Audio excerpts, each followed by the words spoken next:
Salah satu bentuk kasih sayang Allah Subhanahu wa taala kepada kita umat Nabi Muhammad sallallahu alaihi wasallam adalah Allah menutupi setiap kekurangan kita, setiap aib, setiap noda dan dosa yang kita miliki. Tidak ada di antara kita yang suci, tidak ada di antara kita yang bersih dari noda dan dosa. Setiap kita anak Adam pasti pernah berbuat dosa. Namun sebaik-baik orang yang berbuat dosa adalah mereka yang bertaubat kepada Allah Subhanahu wa taala. Seandainya Allah Subhanahu wa taala membuka aib kita, membuka kekurangan kita, membuka seluruh gambaran-gambaran noda dan dosa yang pernah kita lakukan, mungkin tidak akan ada orang yang mau melihat kita, memperhatikan kita, bahkan tidak mau sekedar melirik kita. Seandainya setiap perbuatan dosa dan maksiat yang kita lakukan Allah wujudkan dalam bentuk bau yang tidak enak, bau yang menyengat, bau yang mengganggu.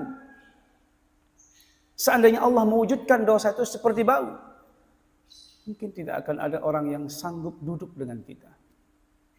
Disebabkan oleh bau menyengat dari dosa-dosa yang kita lakukan. Namun alhamdulillah, dengan kasih sayangnya Allah menutupi setiap dosa-dosa yang kita lakukan. Oleh karena Allah telah menutupi dosa-dosa yang kita lakukan, jangan diceritakan, jangan dibuka, jangan diumbar, apalagi dikisahkan, disebarkan ke media sosial. Itu sungguh perbuatan yang tidak baik. Perbuatan seorang hamba yang tidak tahu diri. Allah telah menutup kekurangannya, kesalahannya, tetapi kemudian dia yang membukanya.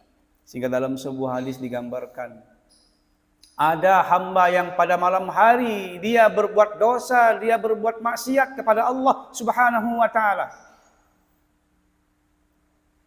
Namun Allah Subhanahu wa taala menutupi dosanya dari pandangan dan pengetahuan manusia.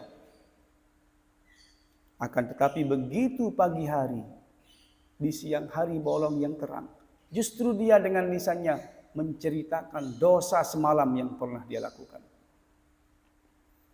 Dan ada juga hamba yang melakukan maksiat pada siang hari, dan Allah tutupi perbuatan maksiat itu dari penglihatan dan pengetahuan orang lain.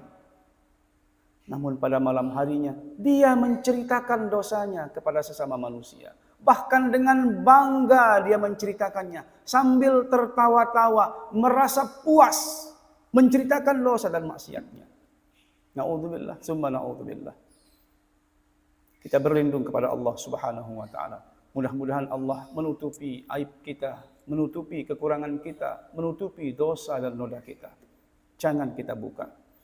Cukup kita tumpahkan air mata saat kita beristighfar dan bertaubat, mengakui kesalahan kepada Allah Subhanahu wa taala. Karena Allah Subhanahu wa taala Ghafurur Rahim, Maha Pengampun lagi Maha Penyayang.